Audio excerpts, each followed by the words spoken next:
सद्गुरु Nike पूर्ण कृपा केली, निज वस्तू दाविले माझे माझ.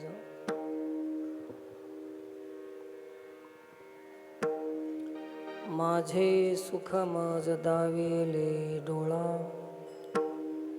दिधली प्रेम कळा ज्ञान मुद्रा.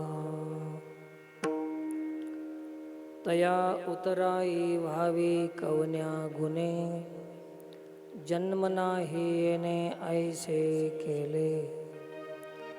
माझे सुख मज दाविले डोळा, दिधली प्रेम कळा ज्ञान मुद्रा. नामा म्हणे निकी दाविली सोय, न विसरावे पाय विठोबाचे. माझे सुख मज दाविले डोळा, दिधली प्रेम कळा ज्ञान मुद्रा. पांडुरंगा करू प्रथम नमन, पांडुरंगा करू प्रथम नमन, पांडुरंगा करू प्रथम नमन, पांडुरंगा करू प्रथम पांडुरंगा करू प्रथम नमन, पांडुरंगा करू प्रथम नमन, पांडुरंगा करू प्रथम नमन, पांडुरंगा करू प्रथम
कृपादाने विस्तारो, बाबा जय सद्गुरु दास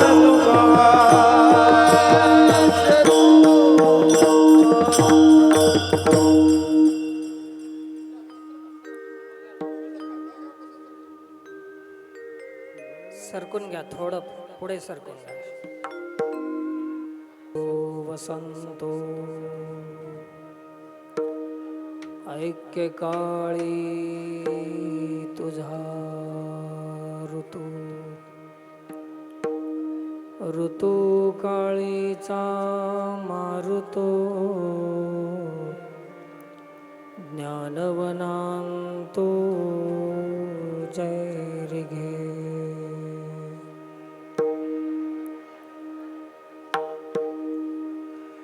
तै विद्येची पाणे गळोनी जाती तत्क्षणे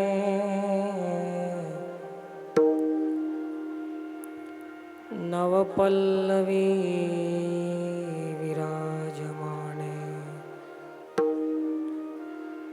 विरक्तपणे अरक्त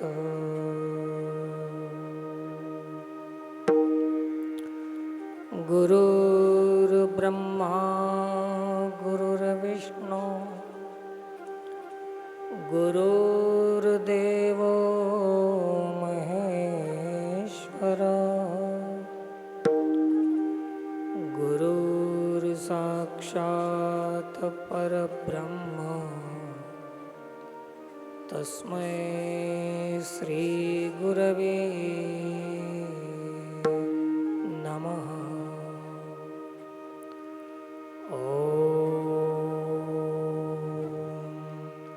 श्री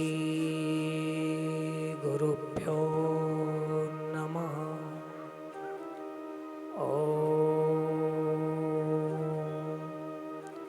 श्री गुरुभ्यो नमः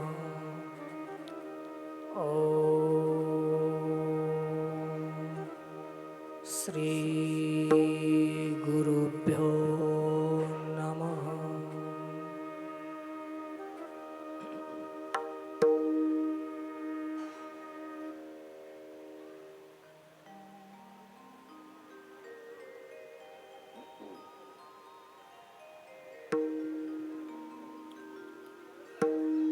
श्री गुरु कृपेने दरवर्षाप्रमाणे याही वर्षी व्यास पौर्णिमा गुरुपौर्णिमा निमित्त आजची ही कीर्तन सेवा सेवेसाठी निवडलेला अभंग श्री संत नामदेवराया महाराज यांचा हा अभंग आहे. तास दीड तास श्री गुरुचं चिंतन, तत्पूर्वी श्री गुरुचं स्मरण वंदन करून समस्त जमलेल्या गुरुभक्तांना आणि आळंदी पंढरपूर अशी पायी यात्रा करून आलेल्या वारकऱ्यांना व्यासपीठावरून मानसिक रूपाने साष्टांग दंडवत प्रणाम.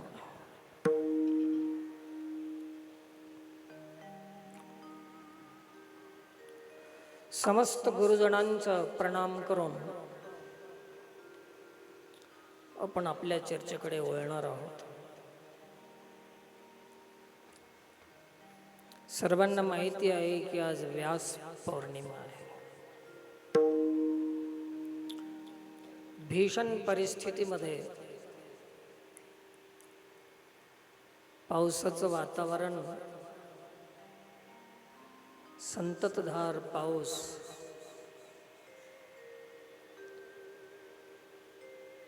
परंतु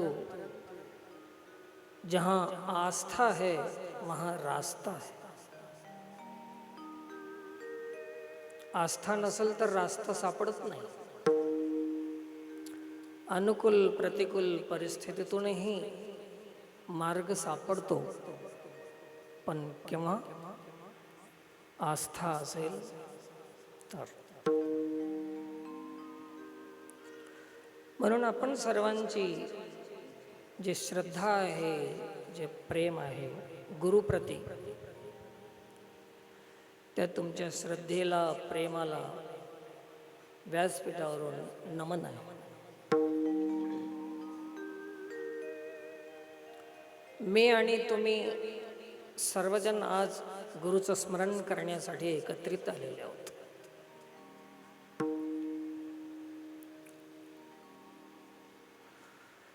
व्यास महाराजांचा अवतार झाला. अवताराचं प्रयोजन काय आहे? भगवान कृष्ण परमात्मा भागवत पुराणामध्ये सांगतात की व्यास महाराज कोण आहेत आणि अवतार कार्य कशासाठी.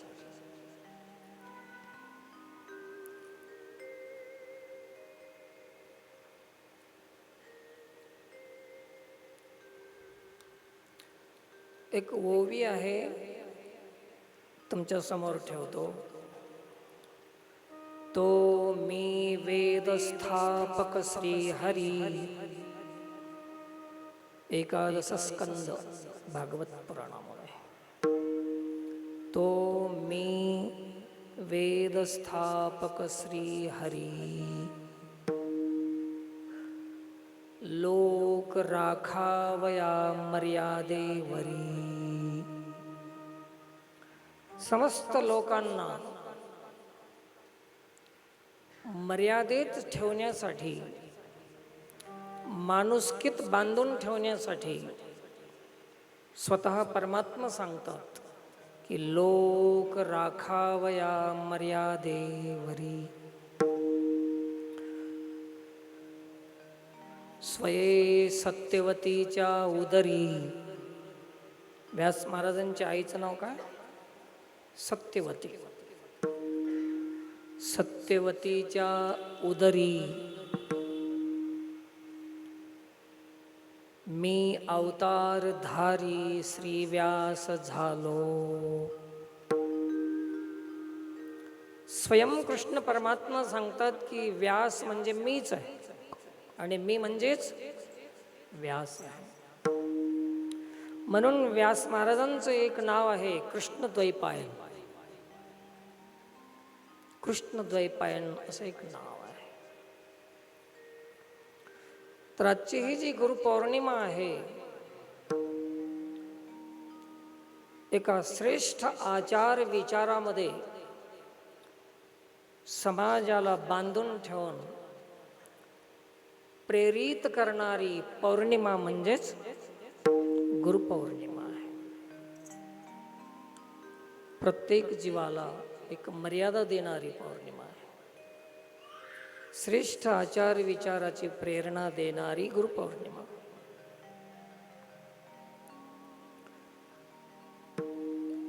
प्रयोजन सांगितलं व्यास महाराजांच्या अवताराचं. ज्यांना वेदव्यास या नावानेही ओळखतात, ज्यांनी वेदाचे विभाग केले, वेद नाही समजले म्हणून शास्त्र झाले, शास्त्र नाही समजले म्हणून पुराण झाले, उपनिषद झाले. असे हे सारे विस्तारपूर्वक लोकांना मर्यादित ठेवण्यासाठीच झालेलं आहे. शास्त्र, पुराण, वेद, श्रुती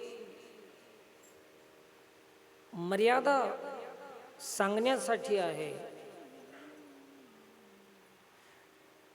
त्या शास्त्र, वेद, पुराणाचा दुरुपयोग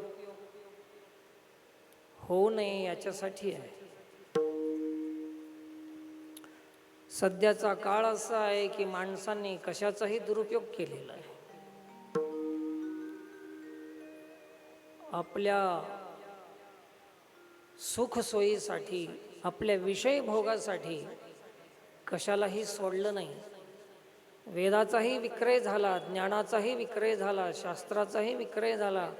नाही तुकोबारायाच्या अभंगाचा, संतांच्या वाङ्मयाचाही विक्रय झाला. कशासाठी? मर्यादित ठेवण्यासाठी शास्त्र होतं. पण शास्त्रामुळेच मर्यादा सोडण्याची पाळी आली असेल तर व्यास महाराजांचं मन किती व्यथित असेल, किती दुःखी असेल ते मन. माझा आवाज येतोय ना स्पष्ट? महापुरुषांच्या मनामध्ये किती खंत असेल की ज्याच्यासाठी जे आम्ही केलं होतं ते त्याच्यासाठी राहिलं नाही. शोकांतिका आहे समाजामध्ये. मित्रांनो, गुरुभक्तांना आज व्यासपीठावरून एक संदेश आहे. ज्या ज्या ठिकाणी तुमचं गुरुस्थान आहे, श्रद्धास्थान आहे, अवश्य जा. गुरु दरबारामध्ये जाओ. देवाच्या दारामध्ये, गुरुच्या दारात गेल्यानंतर पुन्हा समाजामध्ये कोणाच्याही दारात जायची पाळीच येत नाही. अवश्य जाओ गुरुच्या दारामध्ये, संतांच्या दारामध्ये, देवाच्या द्वारामध्ये. परंतु एकच तुम्हाला संदेश देऊन जातो की गुरु दरबारात गेल्यावर रिक्त पाणी म्हणजे रिकाम्या हाताने जाऊ नका.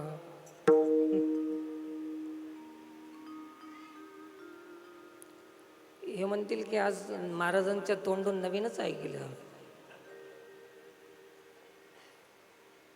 शास्त्र सांगते की गुरुच्या दरबारात गेल्यानंतर तुम्ही धन घेऊन जाऊ नका, तुमचं ध्यान घेऊन जा. ध्यान. गुरु तुमचं ध्यान मागतात, धन नाही मागत. गुरुला काय पाहिजे तुमच्याकडून? काय अपेक्षित आहे? ध्यान. ध्यानाचा विषय आहे, धनाचा नाही आहे. ध्यानमूलम गुरोर्मूर्ती. धनमूलम नाही. लोकांनी धन पुष्कळ दिलं गुरुला, पण ध्यान दिलं नाही गुरुकडं.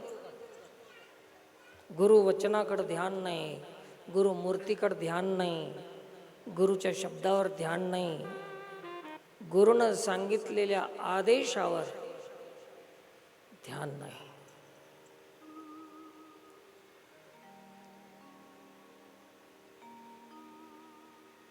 तर काय द्यायचं आहे गुरु दरबारात जाऊन? धन देऊ नका, ध्यान द्या.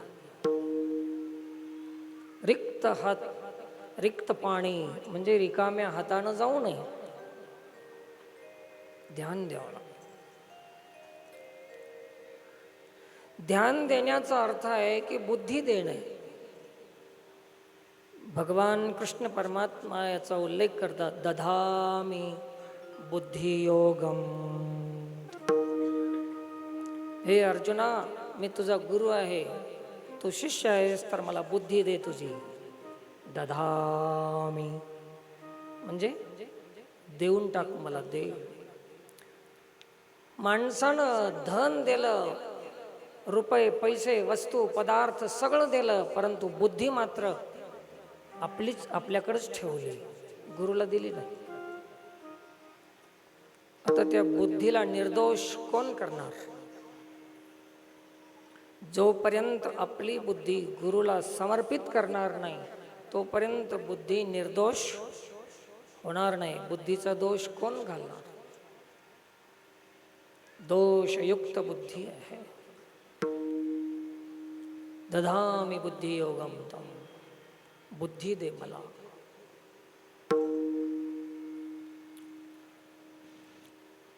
म्हणून गुरु दरबारात गेलं असताना ध्यान देण्याची गरज आहे, बुद्धी देण्याची गरज आहे. आपली बुद्धी लई चालाक बुद्धी आहे. बुद्धी मन जर गुरुला दिलं तर आपली काही चालत नाही, हे शिष्याला माहीत आहे. म्हणून बुद्धी देत नाही, बाकी सगळं देऊन मोकळं होते. आणि शिष्य बी इतका चालाक आहे की काहीतरी देऊन गुरुला जर शर्मिंद केलं तर गुरु आपल्याला काही केलं तर काही म्हणणार नाही, हे शिष्यालाही माहीत होऊन. त्यालाही माहिती झाली आता अशी परिस्थिती, सद्य परिस्थिती आलेली आहे. म्हणून लोक राखावया मर्यादेवरी, मर्यादित लोकांना ठेवण्यासाठी श्री गुरुचा अवतार आहे.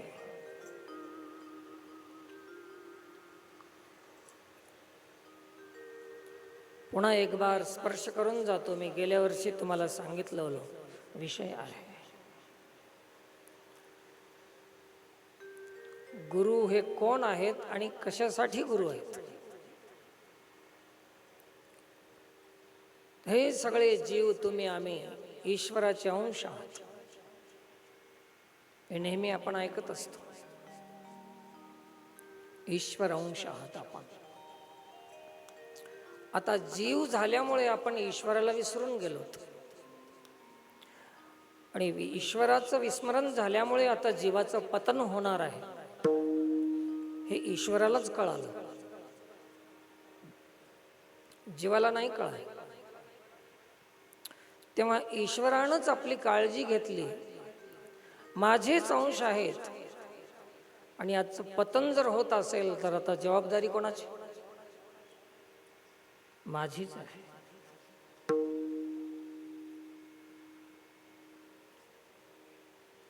म्हणून काळजीच्या पोटी भगवान परमात्मा परब्रह्म आपलीच अंश असलेल्या जीवाच्या काळजीपोटी यांना मार्गदर्शन करण्यासाठी, समजावण्यासाठी, पतनापासून संरक्षण करण्यासाठी म्हणून जे अवतार झाला त्याचं नाव गुरु आहे. त्याचं नाव तेच गुरु आहे. आपणची देव, आपणची देव होय गुरु. गुरु आपणची देव होय गुरु. आपणची होय देव गुरु. आपणची देव होय गुरु. माझ्या विठोबाचा कैसा प्रेम भावा. माझ्या विठोबाचा कैसा प्रेम भावा. माझ्या विठोबाचा कैसा प्रेम भावा. विठोबाचा कैसा प्रेम भावा. आपणची देव होय गुरु. होय गुरु. आपणची देव होय गुरु. आपणची देव होय गुरु. आपणची देव होय गुरु.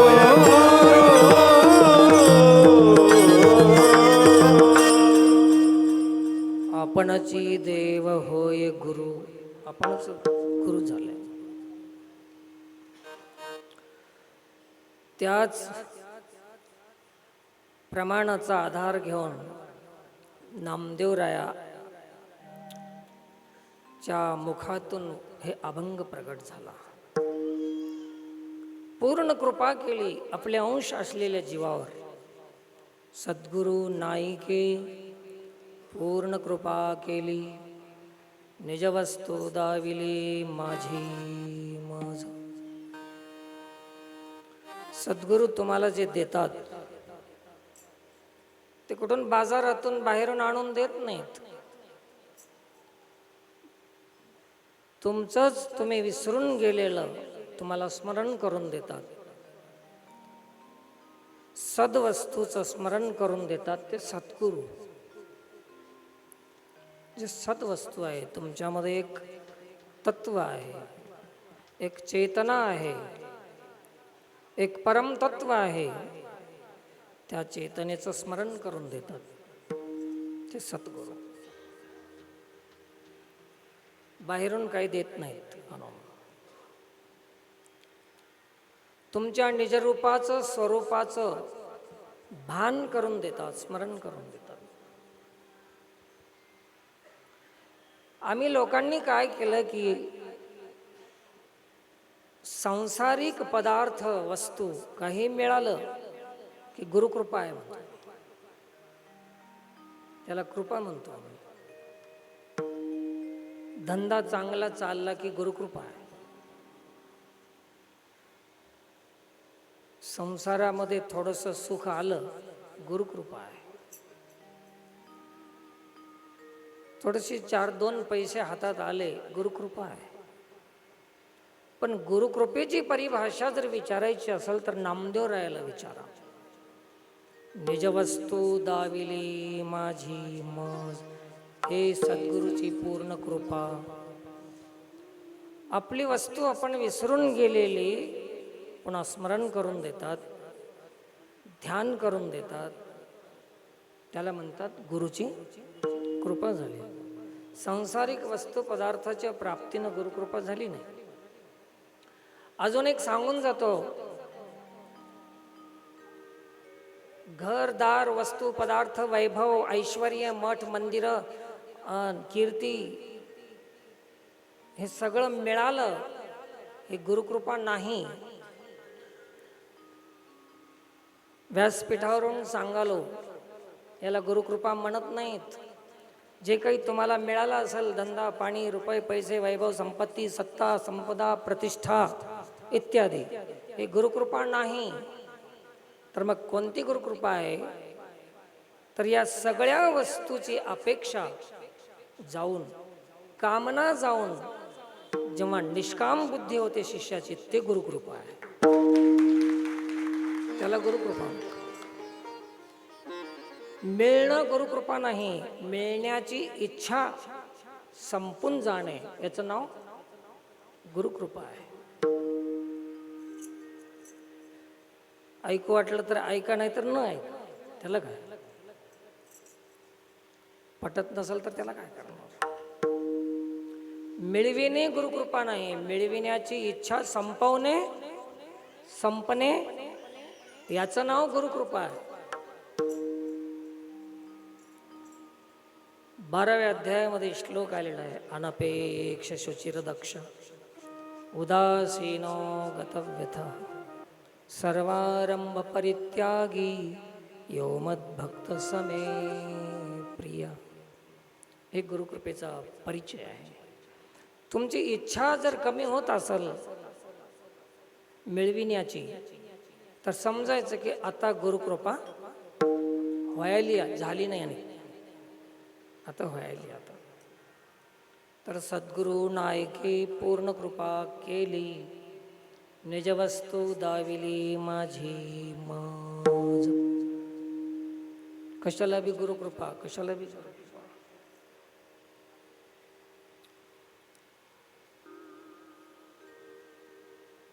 काही गुरुकृपा नसते.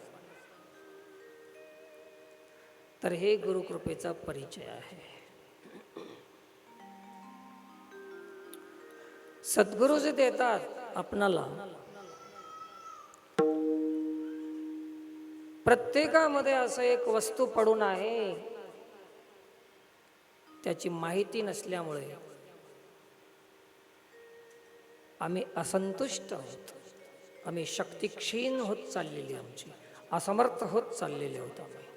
जेव्हा त्या वस्तूची माहिती होईल तेव्हा एक सामर्थ्य तुमच्यामध्ये प्रकट होईल, आणि हे मनोबल आत्मबल हे कधीही तुटणार नाही.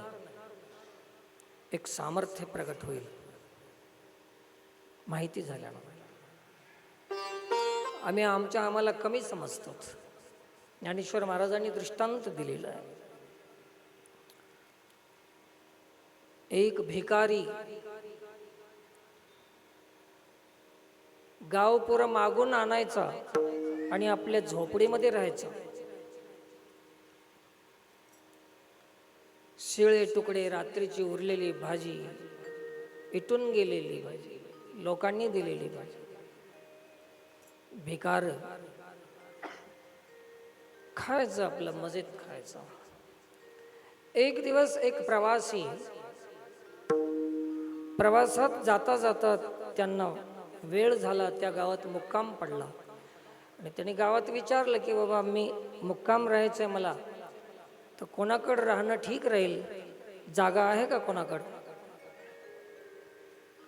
तर ह्या काळचे लोक तुम्हाला माहीतच आहेत की मोठं कोणाला म्हणावं? त्याने विचारलं गावात, किंवा तुमच्या गावात कोण मोठा आहे की आमची सोय होऊ शकते का राहायची, मुक्काम राहायचं आहे मला. तर गावातल्या लोकांनी सांगितलं की आमच्या गावात सगळ्यात मोठं ताडाचं झाड आहे, तर त्यानं काय सोय करणार आहे. शेवटी कोणीतरी मजाक केली आणि भिकाऱ्याची झोपडी दाखवून दिली त्याला. तो प्रवासी भिकाऱ्याच्या झोपडीमध्ये जाऊन राहिला.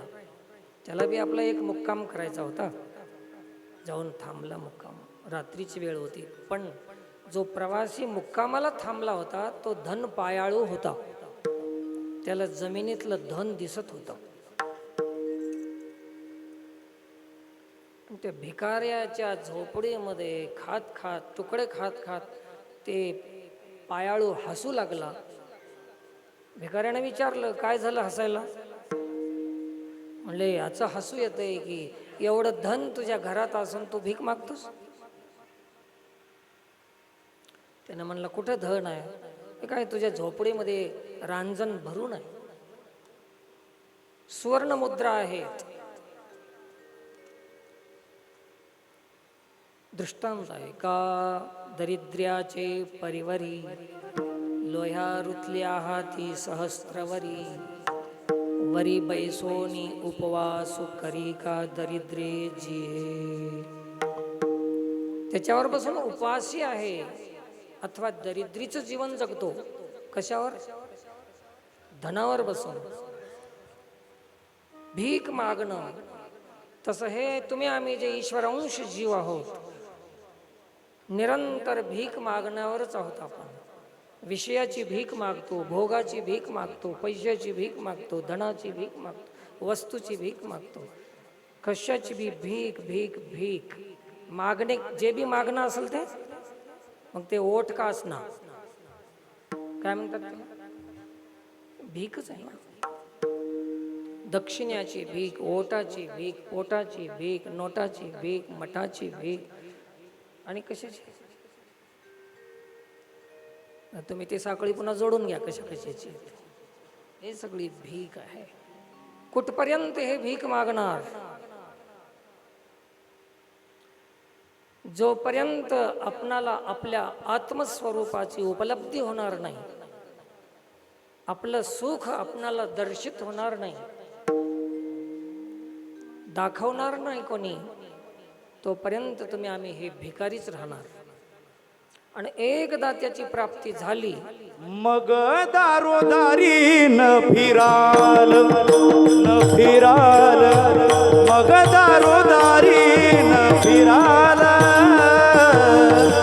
मग दारोदारी न फिराल, ओ मग दारोदारी न फिराल. त्याचे सुख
याचे सुख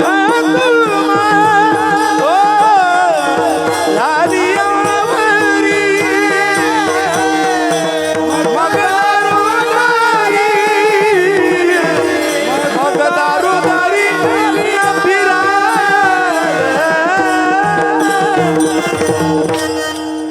मग दारोदारी न फिरावे. केव्हा? ते सुख मिळाल्यावर. कोणतं? माझे सुख मज दाविले डोळा, दिदली प्रेम कळा ज्ञानमुद्रा. ज्ञानमुद्रा. संत सद्गुरू आपणाला ज्ञानमुद्रा देतात, प्रेममुद्रा देतात. थोडंसं 2 मिनिटामध्ये तुम्हाला ज्ञानमुद्रा सांगून पुढे जाऊ. ज्ञानमुद्रा. एक आहे ध्यानमुद्रा. तुम्ही आम्ही द्यायची ध्यानमुद्रा आहे आणि गुरु देतात ते ज्ञानमुद्रा. शिष्यानं द्यावं लागते ते ध्यानमुद्रा. नवीन सूत्रपात करावं. शिष्याने द्यावं लागते ते ध्यानमुद्रा आणि गुरुनं द्यावं लागते ते ज्ञानमुद्रा. अशा 2 मुद्रा आहेत. मी सुरुवातीला सांगून गेलो की धन द्यायचं की ध्यान. ध्यान द्यायचं. सद्गुरूकडून ज्ञानमुद्रा घ्यायची आहे, शिष्याकडून ध्यानमुद्रा द्यायची. फक्त एवढंच आहे, हे जे तर्जनी आहे, तर्जनी, या बोटाला काय म्हणतात? प्रत्येक बोटाचं नाव आहे, ते सांगत बसत नाही आपणाला, तो विषय नाही. या बोटाला काय म्हणतात? तर्जनी.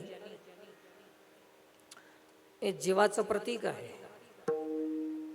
आणि हे अंगोठा आहे ना, हे हे हे अंगोठा देता ना तुम्ही, हे ब्रह्माचं प्रतीक आहे.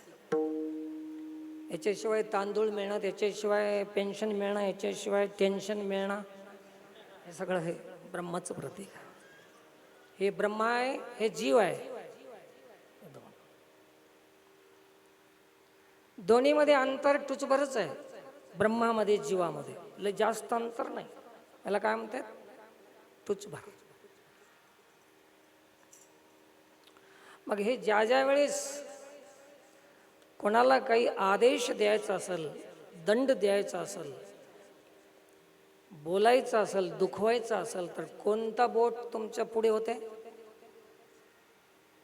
हे का? हे बोट पुढे होते. थांब, बघतो तुझी. हे तर्जनी आहे, तर्जनी. हे बोट आहे जीव, हे आहे ब्रह्म. मग हे 3 कोण आहेत? तर रजतम सत्व, हे त्रिगुण आहेत. हे त्रिगुण आहे, हे जीव आहे, हे ब्रह्म आहे. किती झाले? हे 5. जेव्हा शिष्य गुरुकडे जाते तेव्हा हे बोट ह्या त्रिगुणापासून जीवाला काढायचं आणि ब्रह्माकडे अटॅच करायचं. संबंध कोणाचा केला आता जीवानं? ब्रह्माचा संबंध केला. आधी कोणाचा होता? रजतम सत्व, या त्रिगुणाशी संबंधित असलेला जीव, त्याच्यापासून संबंध सोडला आणि ब्रह्माशी संबंध जोडला. याला काय म्हणतात आता? ज्ञानमुद्रा. त्रिगुणापासून निघायचं जीवानं, ब्रह्माकडे जोडायचं, त्याला म्हणतात ज्ञानमुद्रा. हे असं करायला कोण शिकवलं? त्याचं नाव गुरु आहे. त्याचं नाव सद्गुरू आहे. गुणातीत करतात ते. भावातीतम त्रिगुणरहितम सद्गुरुं तम नमामि. हे ज्ञानमुद्रा आहे. आणि हेच हात असं फिरवलं की ध्यानमुद्रा आहे, उलट. आणि असं केलं की हे शिष्याचं मुद्रा आहे आणि हे गुरुची मुद्रा आहे. ज्ञानमुद्राय कृष्णाय. भगवद्गीतेमध्ये अथ ध्यानम, त्याच्यामध्ये सांगितलं आहे ज्ञानमुद्रा आहे. कृष्ण ज्यावेळेस अर्जुनाला उपदेश करतात ते अशा मुद्रेमध्ये उपदेश करतात. तर सद्गुरूनं काय केलं तर रजतम सत्वातीत करून जीवाला ब्रह्माला जोडलं. त्याचा एक श्लोक आहे,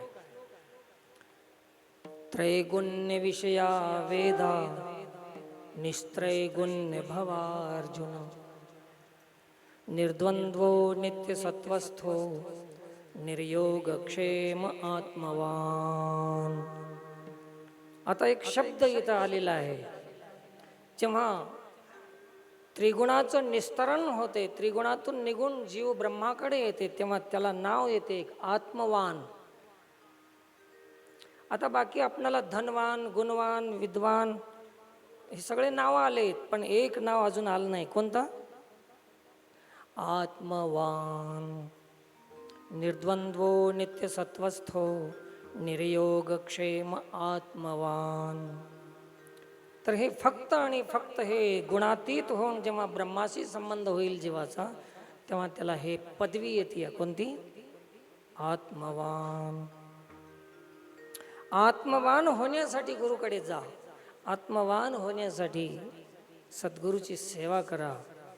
मनोनी जाणतेने गुरु भजिजे तेने कृतकार्य होईजे जैसे मूळ सिंचने सहजी शाखा पल्लव संतोषती. पण हे तेव्हाच होते जेव्हा आपली श्रद्धा सद्गुरूवर होईल तेव्हा. एक ओवी आलेली आहे, वैष्णवी माणी जाती प्रमाण. वैष्णवामध्ये जे जे वैष्णव झालेले आहेत, झाले असतील तर त्याची जात पाहू नये. वैष्णवाची जात पाहणे पाप आहे. कोणी झाला असेल वैष्णव तर जात पाहू नये. शास्त्रानं आदेश दिलेला आहे, वैष्णवों की जाति नहीं देखना. जाति बिरादरी ये संसार की बात है, अध्यात्म की बात नहीं होती. वैष्णवी माणी जाति प्रमाण शालिग्राम मानी पाषाण. शालिग्राम विष्णुमूर्ती आहे, त्याला एक दगड समजू नये, एक पाषाण समजू नये.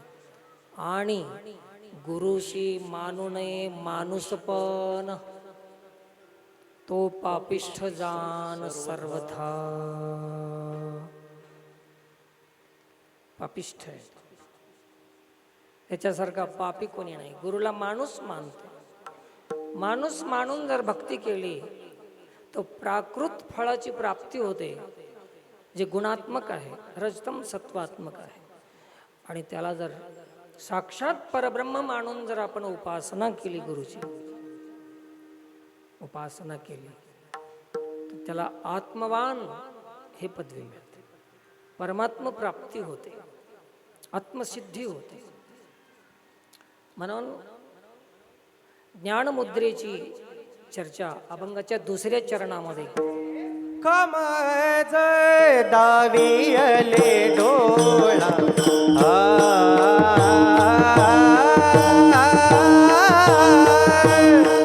माझे सुखमज दावियले डोळा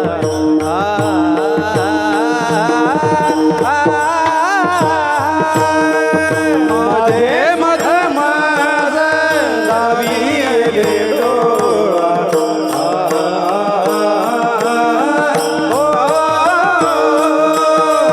माझे सुख माझ दाविले डोळा.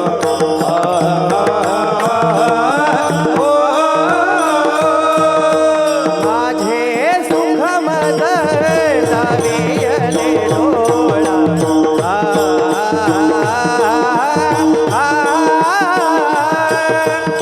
माझे सुखमद दावियले डोळा माझे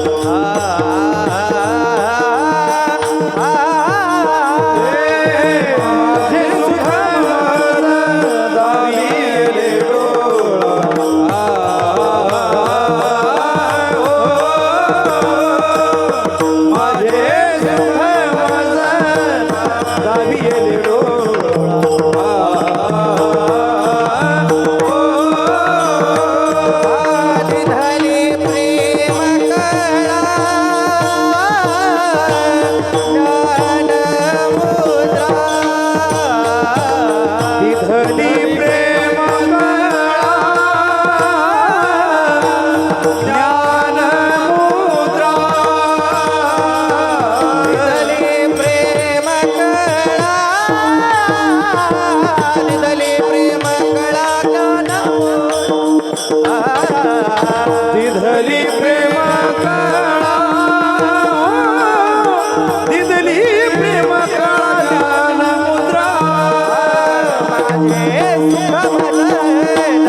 निधनी प्रेम कळा निधनी प्रेम कळा ज्ञान मुद्रा माझे सुख माझा रागिले डोळा निधनी प्रेम कळा निधनी ममळा मुद्रा विठोबा विठोबार कुमाये विठोबार कुमाये विठोबार कुमाये विठोबार कुमाये विठोबार कुमाये विठोबार कुमाये जय विठोबार कुमाये विठोबार कुमाये विठोबार कुमाये विठोबार कुमाये जय विठोबार कुमाये विठोबार कुमाये विठोबार कुमाये विठोबार कुमाये विठोबार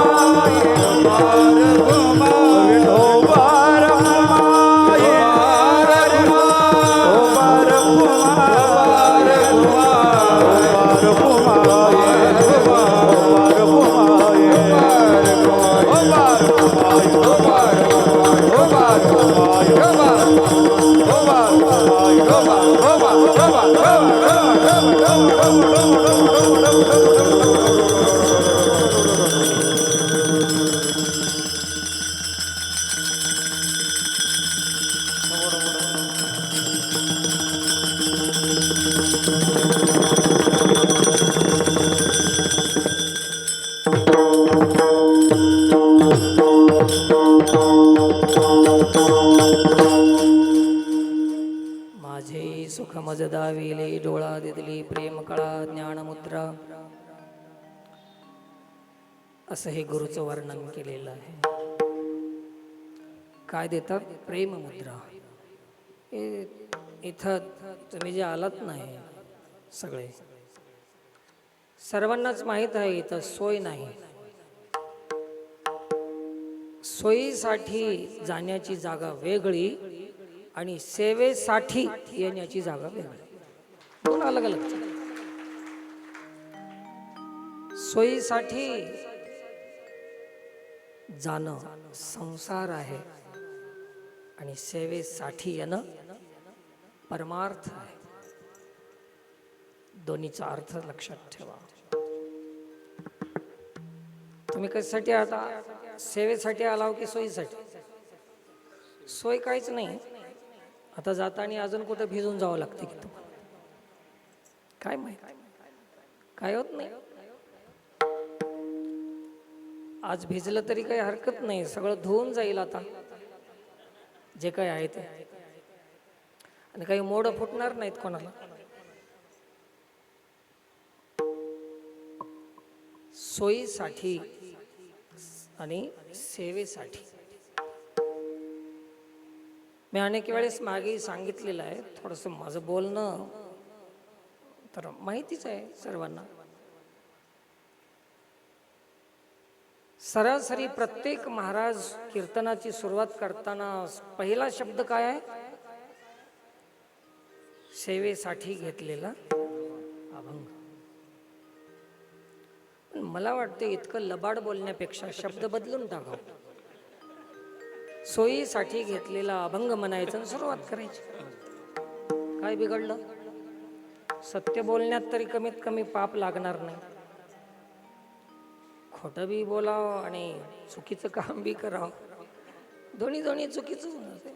तर इथं तुम्ही आलात, हे सगळे आपल्या प्रत्येकांना सद्गुरूची कृपा आहे. प्रेम मिळालेलं आहे. प्रेमा खातर आलेले लोक आहेत. सगळं प्रेम आहे आणि प्रेमामध्ये काही शर्त नसते. आम्ही तिथं गेल्यावर चहा मिळालाच पाहिजे, जेवण मिळालं पाहिजे, सोय झाली. प्रेमात शर्त नाही. ज्याच्यात शर्त आहे ते प्रेमच नाही. तर हे सेवेसाठी कार्यक्रम आहे. प्रत्येकांची सेवा आहे. प्रेमाचा प्रकार आहे तो. सेवा काय आहे? प्रेमातून होते सेवा. प्रेम समर्पण करते, शोषण करत नाही. श्रीगुरूच्या दरबारामध्ये आपणाला काही द्यावं लागते, जास्त द्यावं लागते आणि थोडस घ्यावं लागते. जेवढे अवगुण आहेत आपणाला त्रस्त केलेले आहेत. आतापर्यंत आपणाला सुख मिळालं नाही, ज्या आपल्या स्वभावानं, ज्या गुणानं, ज्या विचारानं, ही सारी गठोडी बांधायची आणि गुरुच्या दरबारात टाकून द्यायची. गुरुकडून एकच घेऊन जायचं, प्रेम कळा, ज्ञानमुद्रा. हे घेऊन या. काय घेऊन जाता? जेव्हा जेव्हा गुरु दरबारात जाल तुम्ही, तेव्हा हे सगळं टाकून द्या, तिथे घेऊन या. श्री हनुमान चालीसामध्ये स्पष्ट वर्णन केलेलं आहे की 11 वस्तू टाकायच्या. श्री गुरुचरण सरोज रज निज मन मुकुर सुधारी वर्णो रघुबर विमल यश जोदायक फलचारी बुद्धिहीन तनु जानिके सुमिरो पवन कुमार बल बुद्धि विद्या तीन देहु मोही. तीन मागितलं, बलबुद्धी विद्या देहु मोही हरहु क्लेश विकार. क्लेश आणि विकार 11 आहेत, क्लेश 5 आहेत, विकार 6 आहेत. 6 आणि 5 11 आहेत. हे तुम्हाला माहित आहे, त्याची फोड करीत कशाला बसू, वेळ घालना मी आता. 11 तुम्ही घ्या आमचे, हे हनुमानजी महाराज, हे गुरु. 11 काढून घ्या, आम्ही बी देऊ शकत नाही, बलात् आमच्याकडून हरण करून घ्या. हरऊ क्लेश विकार, तुम्ही हरण करून घ्या, आम्ही देऊ बी शकत नाही. 11 काढून घ्या आणि 3 द्या फक्त. काय काय? बलबुद्धी विद्या देहु मोही हरहु क्लेश विकार. तर श्री गुरुकडे असे 3 गोष्टी मागायच्या आहेत. बलबुद्धी विद्या, विद्या आत्मविद्या, ब्रह्मविद्या, पराविद्या, अशी ही श्री गुरुकडून मिळणारी वस्तू आहे. त्याला ज्ञानमुद्रा, प्रेममुद्रा असे नाव आलेले. आणि जर श्री गुरुला जर काही द्यायचं ठरलं, आता आपण पुढे पुढे चाललोत, आता लक्ष देऊ नाही का, ध्यान द्या. धन कोणी देऊ नका, ध्यान द्या. हे ध्यानाचं दरबार आहे, धनाचं नव्ह. पुढे पुढे चाललोत आपण की आता श्री गुरुचे जे आपल्यावर उपकार झालेले आहेत, असे प्रमाण खूप आहेत, परंतु आपल्याला बोलायला वेळ मिळत नाही म्हणून आपण म्हणणं गेलो ते प्रमाण. काय सांगू आता संताचे उपकार मज निरंतर जागविती. काय द्यावे त्याशी भावे उतराई, ठेविता हा पायी जीव थोडा. श्री गुरुला त्यांच्या ज्ञानाच्या बदल्यामध्ये, आपल्या उद्धाराच्या बदल्यामध्ये काय देऊ शकतो आपण? दक्षिणानं फेड होतीया, डिकाशन चहानं फेड होतीया, एखादी अंगठी दिल्यानं फेड होतीया, एखाद्या कपड्याचं आयर केल्यानं फेड होतीया. परत फेड कशी होईल? उतराई कशानं हो? खूप मुश्किल आहे, मोठी मुश्किल आहे. का होत नाही? नामदेव राय सांगतात, एका जन्मात तर आम्ही उतराई देऊ शकत नाही, तर काही जन्म घेऊन तुमची उतराई पूर्ण करू. ह्या जन्मात थोडं, त्या जन्मात थोडं, असं करूत म्हणून आम्ही जर ठरवलं, तर तुम्ही असं केलंय हे गुरुनाथ की आम्हाला पुन्हा जन्मच ठेवला नाही, तर आम्ही काय उतराई देणार? पुनर्जन्मच नाही तुमच्या ज्ञानामुळे, तुमच्या बोधामुळे. अनेक जन्म आम्ही जर उतराई फेडण्याचा प्रयत्न करू तर जन्मच नाही पुन्हा. अभंगाचं 3रं चरण. दया उतराई भावे कोण्या गुणे दया उतराई भावे कोण्या गुणे भावे कवना गुणा दया उतराई भावे कवना गुणा दया उतराई भावे कोण्या गुणे दया उतराई भावे कोण्या गुणे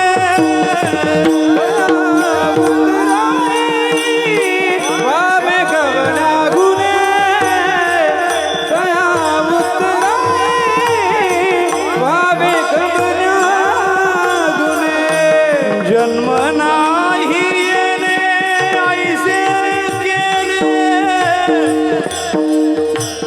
जन्म नाही येणे ऐसे केले जन्म नाही येणे ऐसे केले जन्म नाही येणे ऐसे केले जन्म नाही येणे ऐसे केले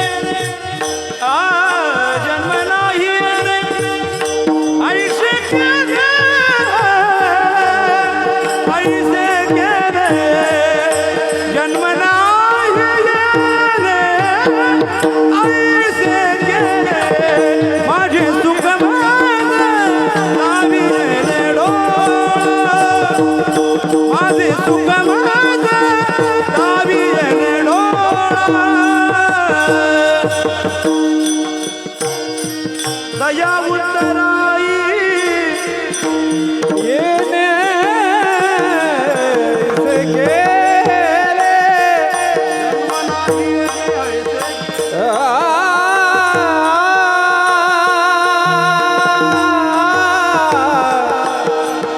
जन्म नाही येणे ऐसे केले ऐसे केले जन्म नाही येणे ऐसे केले ऐसे केले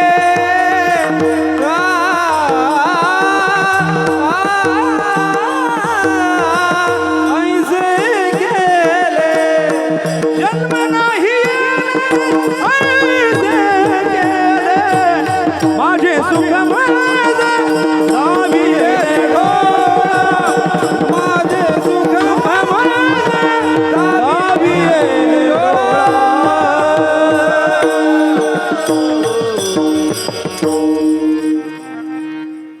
तया उतराई भावी कवन्या गुणे जन्म नाही येणे ऐसे केले.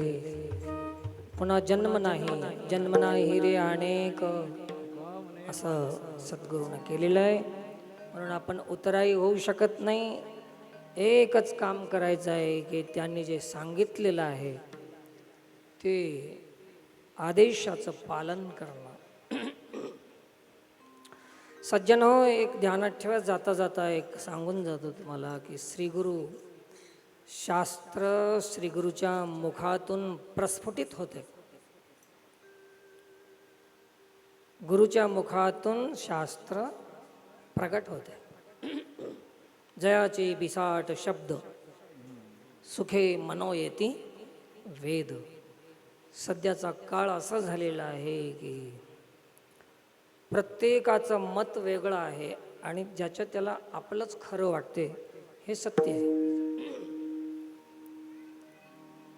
आता आम्ही इथं जे कामं करतात की नाही भाविक लोक, त्यांना आम्ही असं नियोजनामध्ये सांगून दिलेलं असतं की स्वयंपाक करणारे माणसं जे आहेत ते त्या स्वयंपाक करणाऱ्यामध्ये बिना स्वयंपाक करणाऱ्यानं जाऊन सल्ला द्यायचा नाही.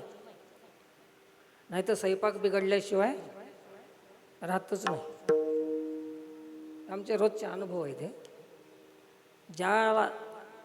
ज्या टीमला जे काम दिलं आहे त्यांनी त्याचंच काम करत.